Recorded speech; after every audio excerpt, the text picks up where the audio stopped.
Hi guys, how are you? Hey, Good, Bruno. how are you? I'm good too. First of all, I want to start asking about Brazil, of course. I remember when you guys announced the comeback and then the US tour, that a lot of the comments on social media were, where's come to Brazil? Which I may or may not have endorsed. But when did you decide that you were also gonna add dates for a South America tour? We always wanted to talk about this. Yeah. Yeah, it was always kind of part of the plan. We just had to figure out the timing, and it's been different with each market and COVID, which is unfortunately still around in places. So now that it's safe and the opportunity is there, we jumped at it and said we absolutely want to go down, and we're so excited. Yeah, we're excited here too. And now going to the work behind the scenes, you are working on 2 new EPs right now, right? And one of them is bilingual, is going in the same direction as Dale Paya. What made you decide to go in that direction? Wow. I mean, again, that's something that we've talked about over the years. I mean, since we've started as a group, we've talked about doing that. As soon as we saw that, Mexico was the first place that we saw a huge popularity outside of the US, and then that expanded to all of South America. And ever since then, we've really wanted to make music in Spanglish, and finally Carlos threw some gasoline on the fire and got the whole thing moving. And then now we're just kind of cruising, and now we are very focused on getting out some body of work, all Spanglish. And we're super proud of the songs we have so far. Most people know you and are fans since 2009 when the show first aired. Now I think the audience look a little bit older, but do you think that now you're focusing on your songs and have left that behind, you'll be able to gather new fans that maybe didn't even watch Big Time Rush back then? It's funny, on tour, we asked the crowds each time we went out, like who's coming to our show for the first time, and that was, more often than not, that was a good percentage of the audience.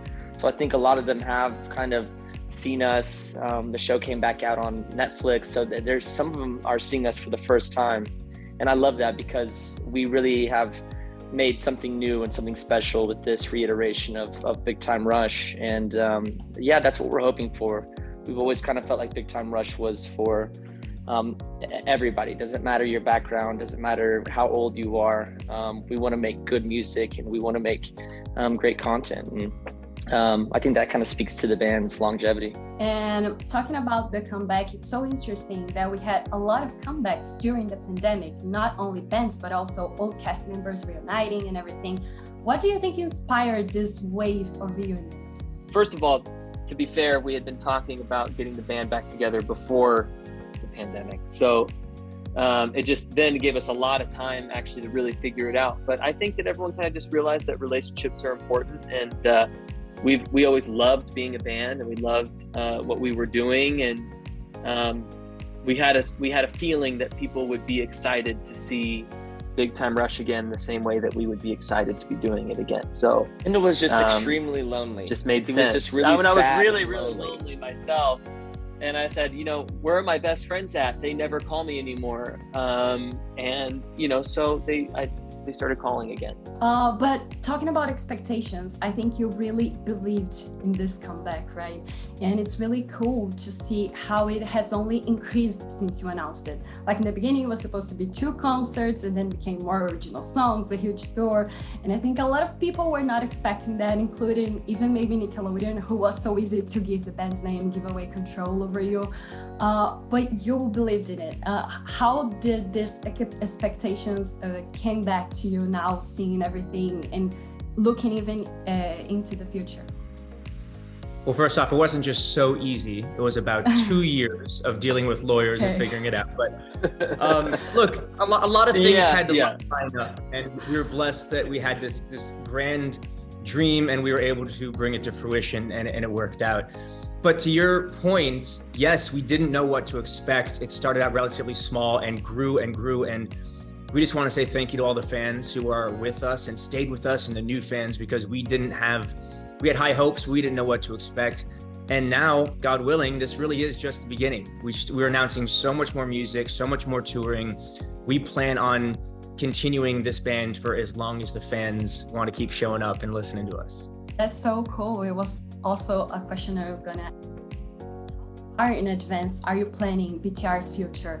Are you thinking about already after their tour next year, or following the flow?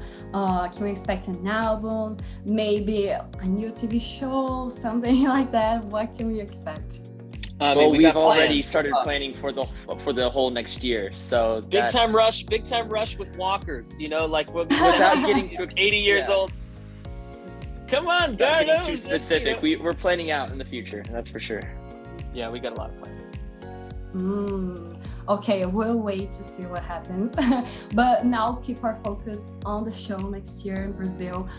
You guys came here like 10 years ago. It's crazy to see how much time has passed.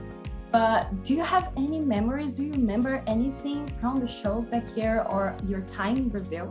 Yeah, you know, we stayed, I don't know what hotel it was, but it was right on like a cliff, like right on the coast.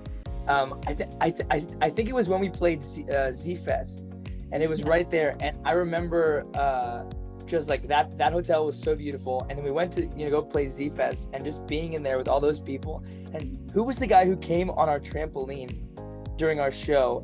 Travis Clark. From We the Kings. Yeah. So we told one of the other performers that he could jump on our trampoline during our set, and he came out, and I'll always remember this. Like, he came out and our security literally tackled him because they were like, they thought he was some guy from the audience, and we forgot to tell the security that he was our friend. And we were like, we hung out with the guys. We also hung out with the guys from Yellow Card, and one of the guys in there put a hamburger in James's bag, and he didn't find it until we got back to the States, and so his whole suitcase smelled like hamburger. Very funny, guys. Yeah. Luckily, I love hamburgers, so it wasn't like the worst smell for me, but you know, still. Yeah, weird that you ate it back. It could be worse. Good memories in Brazil. So many good ones. Remember everything with you guys, and I hope we'll get to create some new memories next year. And I can't wait to see you here. I wish all the luck. I can't wait to hear music and everything. Thank you so much for your time in the interview. Thank you so much. So excited to get back down to Brazil. Much.